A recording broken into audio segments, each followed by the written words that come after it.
Welcome to उड़ान career academy. आज हम आपको रेलवे के बारे में बताते हैं, रेलवे का क्या सिलेबस है और क्या पैटर्न है, जिससे आप एग्जाम क्लियर कर सकें, आप एग्जाम क्रैक कर सकें। तो मैं आपको बताता हूं आरआरबी की फुल फॉर्म क्या है? रेलवे रिक्रूटमेंट बोर्ड, आरआरबी, जो कि एग्जाम कंडक्ट करेगा। टोटल पोस्ट कितनी है? 18252 टोटल पोस्ट है हमारी, 18,252 पोस्ट, जिसमें से एक आपकी भी होगी। ठीक है। टेंटेटिव एग्जाम डेट, इसकी टेंटेटिव एग्जाम डेट क्या है? क्या है बच्चों? ये मार्च से मई तक के बीच में होगा, मार्च से मई 2016 के बीच में होगा। अभी भी हमारे पास सफिशिएंट टाइम है प्रिपरेशन करने के लिए। बेटर है आज से तैयारी चालू कर दो। अब मैं आपको बताता हूं पैटर्न क्या है इसका। पैटर्न बताता हूं। नंबर ऑफ क्वेश्चन पूछे जाएंगे, कितने? किसी को पता है? नंबर ऑफ क्वेश्चन हो गए आपके 100। अच्छा, कितने मार्क्स का होगा ये? टोटल मार्क्स हो गए आपके 100 क्वेश्चन आएंगे और 100 मार्क्स आएंगे। लेकिन इनमें एक पेनल्टी है, आपको बता देता हूं। इसमें पेनल्टी है, अगर आप क्वेश्चन गलत करेंगे तो पेनल्टी लगेगी। पेनल्टी क्या होगी? एक क्वेश्चन गलत करने पर आपका 1/3 जो आपकी पेनल्टी दी हुई है, पेनल्टी है आपकी 1/3। एक क्वेश्चन गलत करने पर आपके 1/3 मार्क्स कटेंगे, कह सकते हो 0.33 मार्क्स।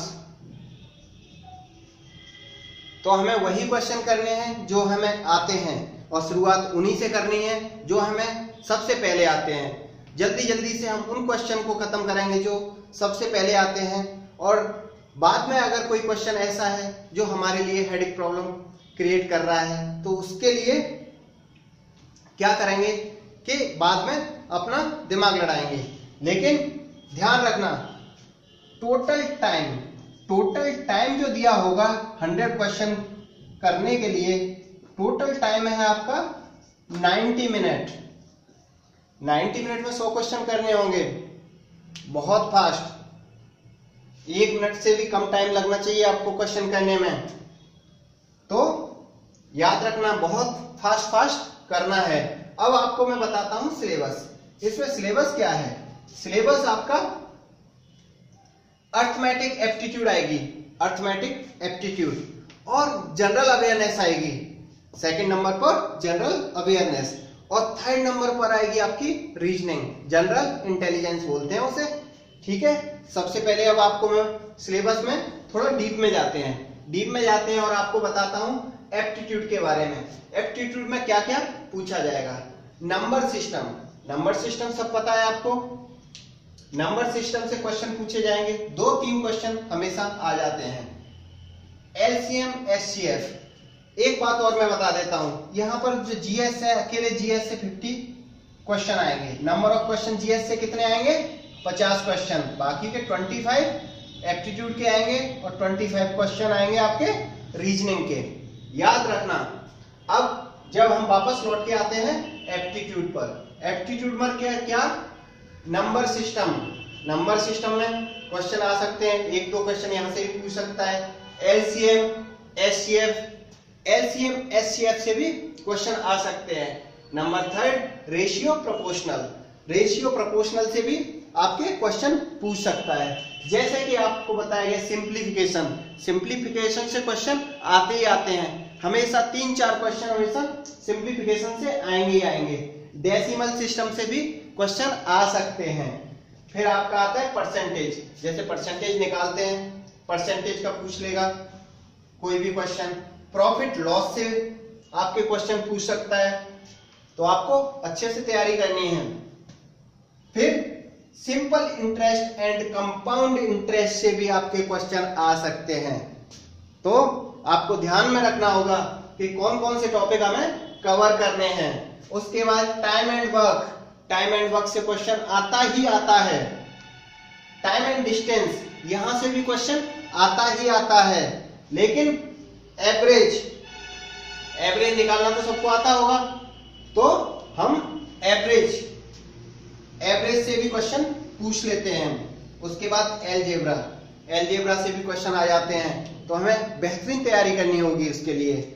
अब कुछ क्वेश्चन आ सकते हैं डाटा इंटरप्रिटेशन से। इसमें क्या पूछ सकता है, इसमें डीआई बोलते हैं इसे, इसमें से रेशियो पूछ सकता है, रेशियो के बाद एवरेज पूछ सकता है, एवरेज बेस्ड के क्वेश्चन आएंगे। रेशियो पूछ लिया, एवरेज पूछ लिया, और इसमें क्या क्या पूछ सकता है, इसमें या फिर परसेंटेज बेसिस पे भी आ सकते हैं, परसेंटेज, ठीक है, याद रखना। तो इन्हीं में से आपके टोटल 25 क्वेश्चन आएंगे। और आगे नेक्स्ट जनरल इंटेलिजेंस के लिए हम आगे बताते हैं। अब हम बताते हैं आपको रीजनिंग के बारे में। रीजनिंग में क्या आएगा, रीजनिंग में बच्चों रीजनिंग दो तरह की होती है, एक होती है वर्बल और दूसरी होती है नॉन वर्बल।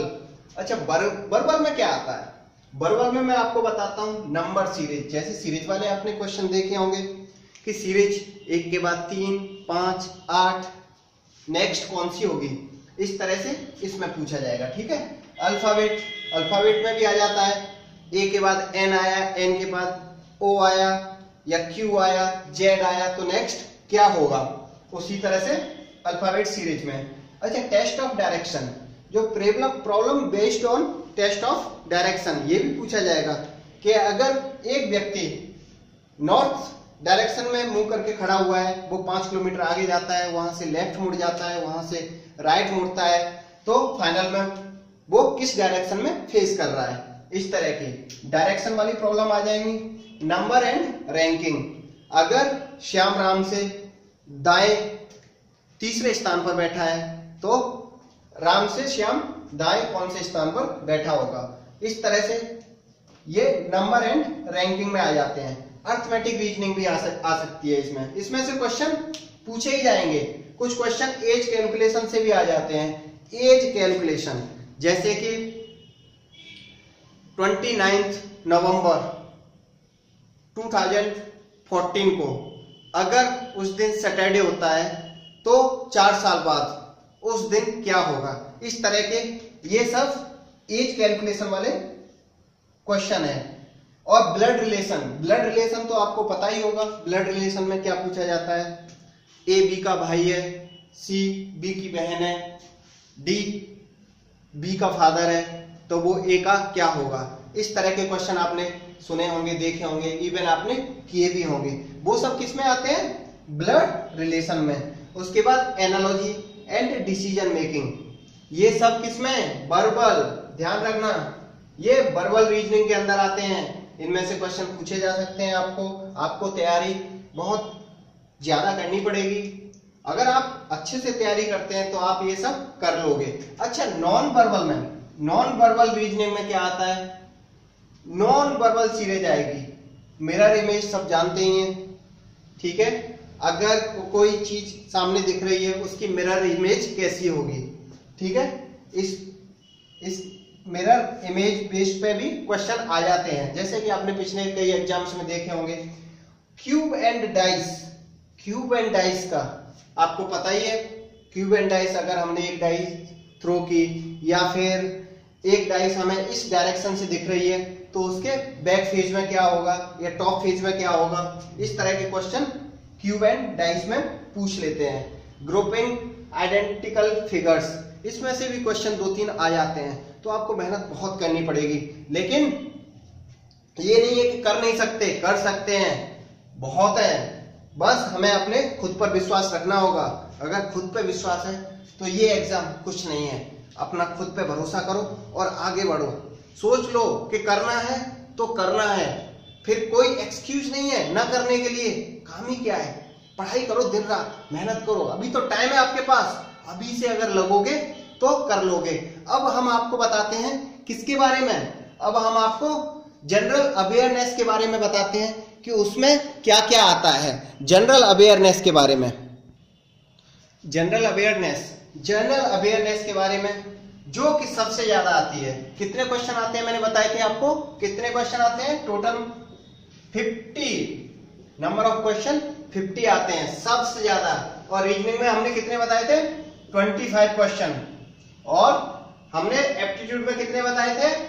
एप्टीट्यूड में भी 25 क्वेश्चन, 25 50 एंड आधे 50 क्वेश्चन हमारे 50% जनरल अवेयरनेस आती है, जो कि बहुत जरूरी है, बहुत इंपॉर्टेंट है। इसमें क्या आता है मैं आपको बताता हूं। इसमें से इंडियन पॉलिटी में से कुछ क्वेश्चन पूछ लिए जाएंगे, इंडियन इकोनॉमिक्स से कुछ क्वेश्चन पूछ लिए जाएंगे आपको। उसके बाद जियोग्राफी से भी क्वेश्चन आ जाते हैं। तो याद रखना, जो मैं आपको बता रहा हूं सिलेबस, उसी पैटर्न को फॉलो करना, उसी सिलेबस को फॉलो करना। देखते हैं कैसे नहीं होता है, एग्जाम हम निकाल के रहेंगे। इंडियन कॉन्स्टिट्यूशन हमारे संविधान से भी क्वेश्चन पूछ लेते हैं। अब बात आती है करंट अफेयर्स। हमें रोज न्यूज़पेपर पढ़ने चाहिए। करंट में हमारे में हो क्या रहा है, पिछले एक साल में क्या हुआ है, सब कुछ भी पूछ सकते हैं। तो हमें रेगुलर मैगजीन भी पढ़नी है और पिछला एक साल का रिवाइज भी करना है कि 2015 में हुआ क्या है, हमें याद करना है और रिवाइज करना है, देखना है कि करंट में हो क्या रहा है और चल क्या रहा है और पिछले एक साल में क्या हुआ है। साथ में नेशनल और इंटरनेशनल इशू कितने हुए हैं, पिछले साल तो बहुत सारे हुए हैं। तो आपको फिर से पीछे जाना होगा, पिछले एक साल का बहुत जरूरी है, काफी इंपॉर्टेंट है। साइंस और टेक्नोलॉजी से भी क्वेश्चन पूछ सकते हैं। तो इन सब में से क्वेश्चन आएंगे और सबसे ज्यादा क्वेश्चन करंट से, इंडियन कॉन्स्टिट्यूशन, ज्योग्राफी, हिस्ट्री से भी क्वेश्चन आ जाएंगे और कुछ क्वेश्चन इंडियन इकोनॉमिक्स से भी पूछ सकते हैं। तो याद रखना, हमें पूरा ध्यान देना है सब पर, कुछ भी छोड़ना नहीं है। ओके, तो मैं अब आपको बताता हूं, इसके बारे में बता दिया और कुछ बचा नहीं है इसमें। अगर हम मेहनत करेंगे तो हम कर लेंगे। All the best, thank you.